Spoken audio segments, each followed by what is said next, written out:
Good evening, my friend. So today I just want to teach you something that I've been thinking about recently. Something that a lot of people overlook whenever they're starting their fitness journeys is their recovery. Okay, I'm just gonna blatantly splat that out there. This is the thing that most people overlook whenever it comes to their fitness journey and like progressing in their physique is their recovery. Okay, because they'll go to the gym, they'll lift weights, they'll grind, they'll run, they'll do all these things, right? And whilst they're young, that's a great thing, okay? You know, they're building up muscle, more endurance, whatever. And then they get to a certain point, whether that's age or just straight up use, they'll tear a muscle, ligament torn, strained, whatever. They'll get an injury, and that'll set them back months, maybe even years, because of how bad the injury was and the recovery. Okay. So this is the thing that I want to talk about, okay? Because in my life, I've had a couple of injuries, and they've all mostly stemmed from the fact that I was not recovering enough, okay? Some of it had to do with like neuromuscular like connection, whatever. Most of the time, it was overuse injuries, right? And most of the time, that comes like muscle strains and stuff like that. Those come whenever you're not recovering properly, okay? And you've probably experienced this too. If you're anything like me, you've probably experienced where, you know, something, it's kind of sore, but you push through it anyways. But then you do it again and again and again, and maybe it feels okay, but then like your knees hurt or something, right?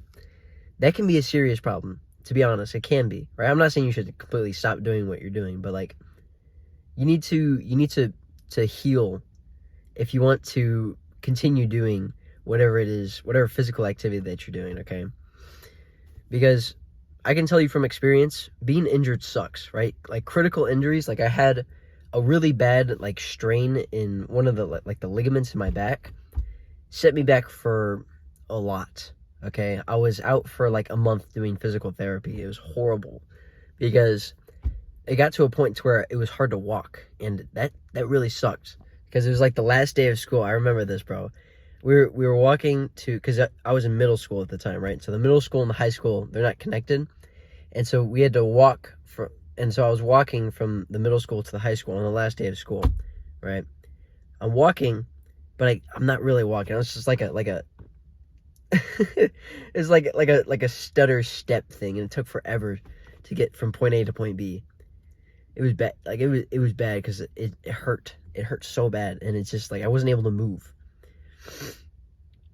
But yeah, that's a little bit about me. Yeah, but injuries suck. Okay, I'm sure you know this, and you need to recover to prevent those. So let's go over some of the things that we can do to recover. Okay, the first thing is stretching. This is something that I've been implementing recently, and it has been saving my life. Like honestly, saving my life, because I used to get so stiff and tight and just like cramped up, and now I stretch pretty much after every single time that I run, and sometimes like after I exercise, right? Like weightlifting. It has been a game changer, okay? I'm so much more flexible now.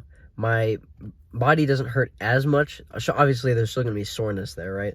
But I'm still flexible through the soreness, right? And so I'm able to stretch out more of that. And overall, I just feel better, because there have been times where I haven't been like stretching, right? And I just get like so tight, like after a leg day or something, my legs just would not be able to move. Now they can, obviously they'll still be sore, but they'll be flexible and like still able to move, which is a nice thing. So stretching is one of those things. Technically, stretching breaks down your muscle fibers more and maybe it won't lead to direct recovery, but it will help prevent injury, because you're lengthening them like this way instead of like breaking them as you would with like weightlifting, and it allows you to be like more elastic, more stretchy, if that makes sense. And so you're less likely to get injured because you're more flexible, right? Your mobility isn't trash if you stretch. So that's the first thing, is stretching. The next thing is heat and cold exposure, right? This is something that I was just in. That's why my face is like kind of like red. I was just in the sauna, right? And so what the sauna does is it heats up your body, right? Because it's a hot room. That's basically what a sauna is, dude. It's just a hot room that's either moist or dry, right?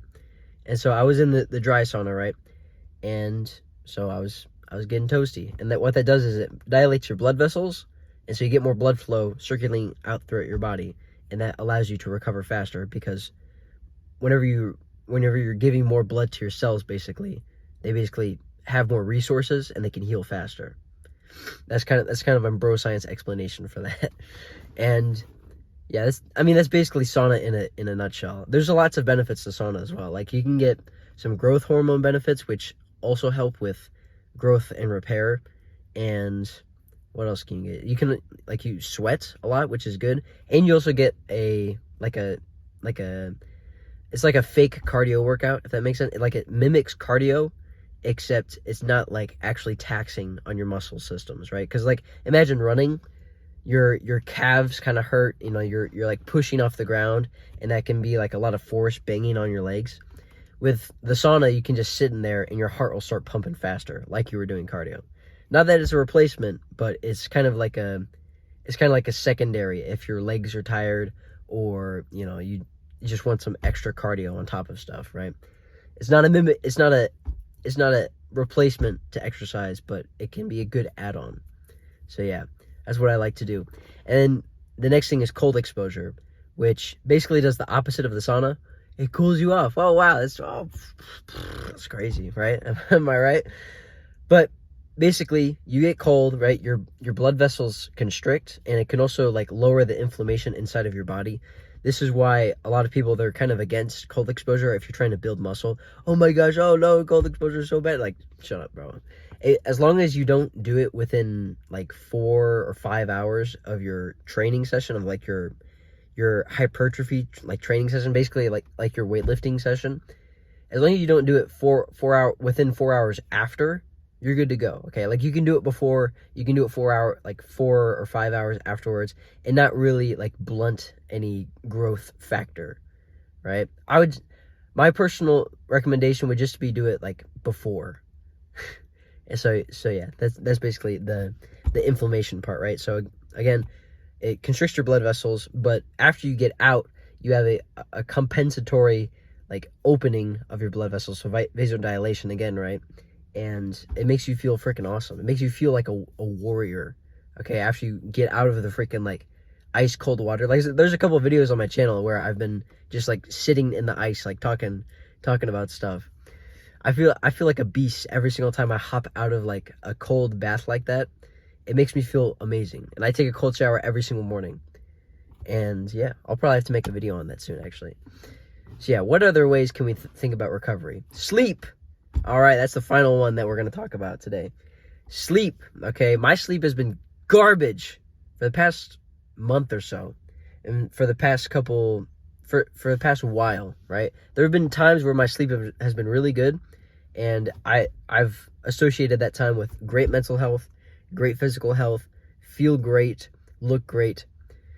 Like everything was pretty good around that time whenever I was getting immaculate sleep, which was last summer, and we're almost to summertime. So hopefully I'll get to that cycle again of amazing sleep. But anyways, sleep is amazing, okay? Because it does a couple of things. Actually, it does a lot of things. But what's relevant to this video is it helps you rebuild and repair your entire body, right? Again, whenever you go to bed, you get a growth hormone like release, which again, a growth hormone is like growth and repair. Basically, like that kind of hormone that does those things, right? It's literally named growth hormone after all. But anyways, you have the growth hormone release that helps. Your body is just like resting, okay? You're not moving around, so that helps. And your body is just going through this like recovery process, right? They say abs are made in the kitchen, or you need to train hard in the gym.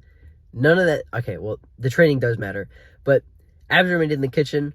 No, not just in the kitchen. They're made in the kitchen, the bedroom, and the gym. So all three of those things are necessary if you want to have abs, if you want to build your body up. You need all three of those things.